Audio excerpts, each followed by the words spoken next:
ప్రార్థన. కృపగలిగిన దేవ, మరి బైబిల్ చదవడం కొరకు మేము చేస్తున్నటువంటి ఈ ప్రయత్నాలలో మీరు మాకు తోడుగా ఉండమని, మరి చూస్తున్నవారు, మరి చెప్పబోతున్న నన్ను మీ యొక్క శిలువసాటున మరుగుపరుచుకొని ఈ బైబిల్ క్లాస్ని ప్రారంభిస్తూ ఉంటుండగా నీ సహాయము మాకు దయచేయమని, ఘనంగా మరి ఈ యొక్క క్లాస్ని మీరు జరిగించి మా అందరికీ ఉపయోగకరంగా, మీకు మహిమకరంగా ఉన్నట్లుగా సహాయము దయచేయమని యేసు నామములు అడిగి వేడుకొనుచున్నాము తండ్రి. ఆమేన్. అందరికీ ప్రభు పేరట మరొక మారు వందనాలు తెలియజేస్తూ ఉన్నానండి. మరి దేవుడిచ్చినటువంటి ఈ చిన్న అవకాశాన్ని బట్టి మీకు నా దగ్గర మరి బోర్డు కానీ ఇతరత్ర ఏమీ లేదు, ఉన్న పరిస్థితిని బట్టే నేను మీకు బోధించడానికి ప్రయత్నం చేస్తున్నాను. అయితే బైబిల్ చదవడానికి ముఖ్యమైనటువంటి కొన్ని ఫార్ములాస్ కాదు కానీ బైబిల్లో ఉన్నవే కొన్ని మెలకువలు మనం తెలుసుకునే ప్రయత్నం చేద్దాం. అయితే ఓల్డ్ టెస్ట్మెంట్, ముందుగా న్యూ టెస్ట్మెంట్, ఓల్డ్ టెస్ట్మెంట్ రెండూ ఉంటాయి బైబిల్ గ్రంథంలో. 66 పుస్తకాలు. ఈ 66 పుస్తకాలలో 39 పుస్తకాలు ఓల్డ్ టెస్ట్మెంట్. ఈ 39 పుస్తకాల విషయాలు ఒక మ్యాప్లో వివరించే ప్రయత్నం నేను చేయాలని ఆశపడుతూ ఉన్నాను.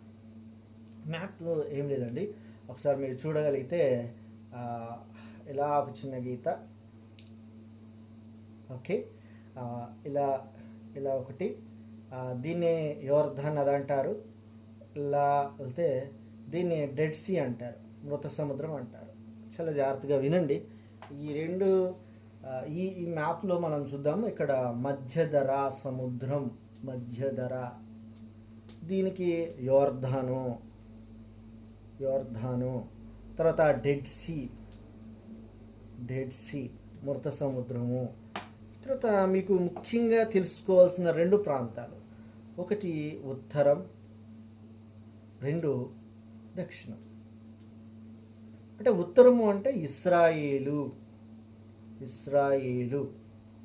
ఇక్కడ యూదా. దీనికి ముఖ్య ప్రాంతం ఏంటి? బేతేలు, దాను.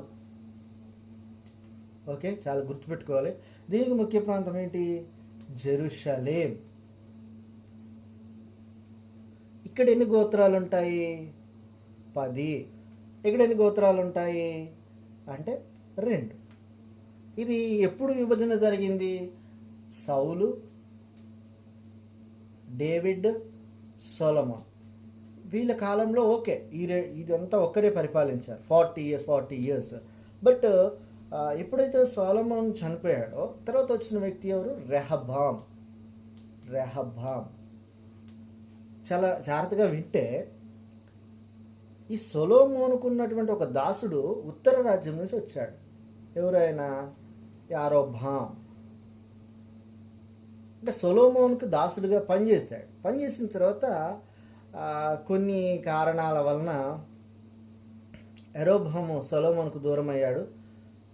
అయితే యరొబామును సంపుదాము, లేకపోతే అతడు చనిపోయే పరిస్థితిలోకి వెళ్ళిపోయేటప్పుడు తప్పించుకొని పారిపోయాడు.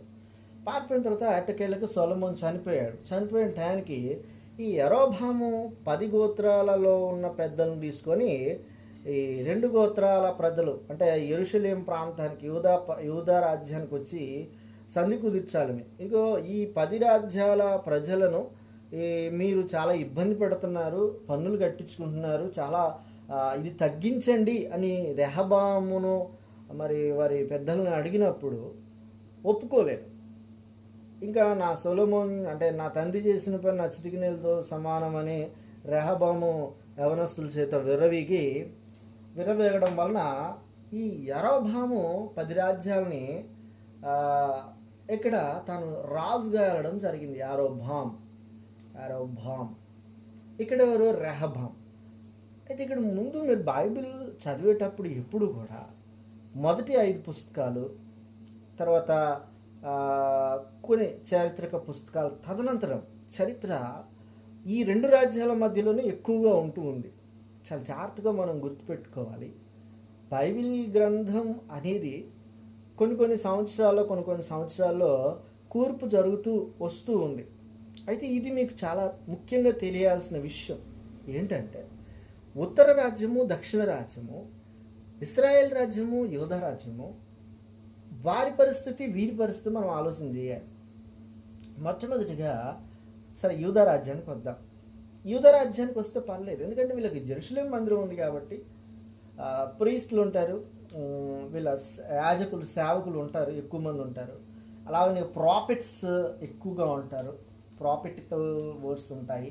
అలాగనే వీళ్ళు తొరాహు ధర్మశాస్త్రాన్ని ఎక్కువగా పాటిస్తారు, కొద్దిగా ఎక్కువగా ఉంటుంది.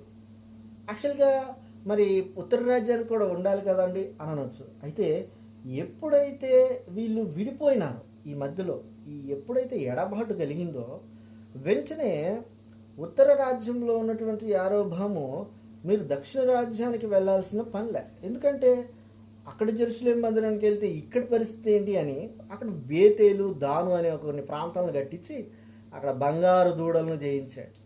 అంటే దాదాపుగా విగ్రహారాధన వైపు వారిని తీసుకురావడం జరిగింది. ఎందుకంటే ఇక్కడ అస్సీరియన్ ఎఫెక్ట్ ఎక్కువగా ఉంది. అస్సీరియన్ ఎఫెక్ట్ ఎక్కువగా ఉండడం వలన ఈ ప్రజలందరూ కూడా విగ్రహ సంబంధమైన విషయాలలో దేవుణ్ణి చూడడం ప్రారంభించారు. బట్ ఇక్కడ మాత్రము వీళ్ళకు తొరాహు ధర్మశాస్త్రం ఉంది కాబట్టి ఈ ధర్మశాస్త్రాన్ని ఆధారం చేసుకొని ముందుకు వెళ్ళడం జరిగింది. ఇక్కడ నేను మీకు ముందుగా తెలియజేయాల్సిన విషయం ఏంటంటే ఉత్తర రాజ్యము దేవుణ్ణి దేవుడు అని సంబోధించేవారు, లేకపోతే ఎలోహిమ్ అంటే కొన్ని సందర్భాల్లో యాహ్వే అని పిలిచేవారు, కానీ ఎక్కువ శాతం మాత్రం ఎలోహిమ్. కానీ ఇక్కడ ఇటువంటి సందర్భం ఇక్కడ ఓన్లీ యాహ్వే ఎక్కువగా వాడేవాడు. ఏ ప్రవక్త వచ్చినా కానీ యాహ్వే, యెహోవాయే దేవుడనే విధానాన్ని వాడేవాడు. ఎందుకంటే ఇక్కడ పర్సనల్గా ఆ దేవుడే మమ్మల్ని నడిపించాడు, ఆయన మమ్మల్ని కాపాడుతున్నాడు ఒక ఆలోచన. బట్ ఇక్కడికి వచ్చేసరికి ఇక్కడ ఆలోచనలు మారిపోయాయి. ఎందుకంటే వేరే కల్చర్ అనేది వీటిలోకి రావడం చేత వీళ్ళ కల్చర్ అనేది చాలా మిళితం అయిపోయింది. అందుకే బేతేలు, దాను అనే విగ్రహ సంబంధమైనవి అక్కడ ఎక్కువగా జరగడం. మీరు గమనిస్తే రాజుల గ్రంథంకి వస్తే రాజుల గ్రంథంలో అంతా కూడా చెడ్డ రాజులు ఎక్కువగా ఉంటారు. కొద్దిగా యోధా పరిస్థితి పర్లేదండి, కొంతమంది మంచి రాజులు ఉన్నారు. కారణం ఏంటంటే ఇక్కడ ధర్మశాస్త్రం ఉంది, దేవునికి భయపడేవారు ఉన్నారు, ఇక్కడ దేవుని భయం లేదు. అందుకే బైబిల్ చదివేటప్పుడు మీరు ఉత్తర రాజ్యం చదువుతున్నారా, దక్షిణ రాజ్యం చదువుతున్నారా, ఏదైనా రాజుల గ్రంథం కానీ ప్రాఫిట్స్ కానీ మీరు ఏ చదువుతున్నా అది ఎక్కడ జరిగిందో మీరు ఆలోచన చేయాలి. అప్పుడు బైబిల్ని మీరు చాలా బాగా అర్థం చేసుకునే ప్రయత్నం చేస్తారు. యెహోవా అనే పదం ఎక్కువగా దక్షిణ రాజ్యం వాడేవాళ్ళు పర్సనల్ గాడు, ఇక్కడ యూనివర్సల్ గాడ్, సృష్టికర్త అనే వర్డ్స్ వాడడం జరిగింది. అయితే ముందుకు మీకు తెలియజేయాల్సింది ఏంటంటే, అందుకే సమరయ స్త్రీతో మాట్లాడే సందర్భంలో కూడా యేసుక్రీస్తు వారు బేతేలు, దాను లేకపోతే జెరూసలేము ఇక్కడ కాదు దేవుడు ఉండేది, ఆత్మతో సత్యముతో ఆరాధించే ఒక స్థలం రాబోతుంది. చూడండి ఈ స్థలం యొక్క ఇంపార్టెంట్. ఇక్కడ దేవుడు ఉంటాడు లేకపోతే ఇక్కడ దేవుడు ఉంటాడు అనే ఆలోచన కాదు. ఎక్కడైతే 2-3 నా నామం ఎక్కడ ప్రార్థన చేస్తారో వారి మధ్య నేను ఉంటానని తెలియజేశాడు. బట్ ఎంతైనప్పటికీ కూడా యెరూషలేము మందిరం యొక్క ప్రత్యేకత ఏంటంటే దేవుడు మరి అక్కడ తాను మందిరాన్ని కట్టించాడు కాబట్టి ఆ యొక్క ఆర్జిన్, ఆ యొక్క మూలాలు చెదిరిపోలేదు. వీరు చెరకు వెళ్ళినారు, ఎప్పుడు త్వరగా వెళ్ళారు, 722 BC త్వరగా. వీళ్ళు కొంత లేటుగా 586. వింతైన విషయం ఏంటంటే వీళ్ళు వచ్చారో రారో కూడా తెలియదు, కొంతమంది వచ్చి ఉండొచ్చు, మేబీ తెలీదు, అంత పర్టికులర్గా ఇన్ఫర్మేషన్ వెళ్ళదు. కాకపోతే ఇక్కడున్న యూదులు మాత్రం, ఈ దక్షిణ రాజ్యం వాళ్ళు మాత్రం మళ్ళీ రావడం జరిగింది, కొరస్ టైంలో రావడం జరిగింది. మీరు చాలా క్షుణ్ణంగా ప్రాఫిట్స్, చిన్న ప్రవక్త పుస్తకాలన్నింటిలో కూడా దాదాపుగా ఎక్కువ ప్రాఫిట్స్ యూదా రాజ్యం వాళ్ళే. నెక్స్ట్ క్లాస్లో నేను మీకు తెలియజేస్తాను, ఎందుకంటే ఈ క్లాస్ ఇంట్రొడక్షన్ క్లాసు. మీరు ఈ 2 రాజ్యాలను గుర్తుపెట్టుకోవాలి. ఒకటి ఉత్తర రాజ్యం గుర్తుపెట్టుకోండి, 2 దక్షిణ రాజ్యం గుర్తుపెట్టుకోండి. మరి ఇక్కడ రెహబాం వెళ్ళాడు, ఇక్కడ యారోబాం వెళ్ళాడు, ఇక్కడ యెరూషలేము మందిరం ఉంది, ఇక్కడ బేతేల్ దాన్ ఉంది, ఇక్కడ అస్సీరియన్ ఎఫెక్ట్ ఎక్కువగా ఉంది, అస్సూరియల్ ఎఫెక్ట్ ఎక్కువగా ఉంది, విగ్రహ సంబంధం ఎక్కువగా ఉంది. ఇక్కడ దేవుణ్ణి వేరే దేవులతో పోల్చి బాల్ దేవత ఆరాధన అవి కూడా కొంత జరిగాయి. అందుకే ఇక్కడ రాజులు చెడిపోయారు, ఇక్కడ రాజులు కొంత ఆశీర్వాదకరంగా ఉన్నారు. కాబట్టి వీడియో ద్వారా మీరు జాగ్రత్తగా తెలుసుకునే ప్రయత్నం చేయాలి. కాబట్టి ఈ ఆలోచన చేయండి. తర్వాత స్మాల్ ప్రాఫిట్స్ అండ్ ఎక్కువగా ఇక్కడ నుంచే దక్షిణ రాజ్యం నుంచి రావడం మనం చూడగలము. వీలైతే నెక్స్ట్ క్లాస్లో నేను మీకు ఎక్కువగా చెప్పే ప్రయత్నం చేస్తాను, ఇంట్రడక్షన్ క్లాస్ కాబట్టి. ఈ 2 రాజ్యాలు చాలా గుర్తుపెట్టుకోండి. ఇంకొక మ్యాప్లో పూర్తిగా చాలా చక్కగా నేను వివరించే ప్రయత్నం చేస్తాను. మీరందరూ కూడా ప్రార్థన చేయండి. క్లాస్ ప్రారంభిస్తున్నాను. మరి దేవుడు సహాయం చేసి మనందరం కూడా మంచిగా బైబిల్ని ధ్యానం చేసి ఇంకా ముందుకు వెళ్ళాలనే ఆలోచనతో చక్కగా ఈ యొక్క పనిని దేవుడు విజయవంతంగా జరిగించాలని మనవి చేస్తూ నా మాటలు ముగిస్తా ఉన్నాను. థ్యాంక్స్ అండి అందరికీ. Praise the lord.